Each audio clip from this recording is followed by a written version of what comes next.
Hey, let's go looking for these external water connections on a Series 1 LDV Campervan. Let's head inside.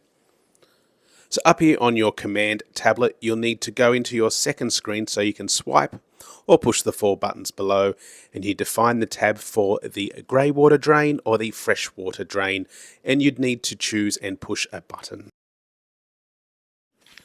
Moving to the back of the vehicle, you have your infill for your freshwater tank. First of all, this is your holding tank.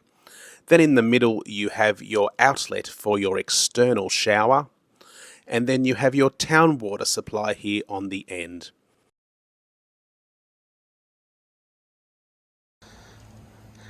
At the rear of the van here, you'll notice a sticker. And it says drain valve, clean water tank. And as you come under here, you will see your fresh water dump valve. For those wondering where their grey water drain outlet is, here's your side step.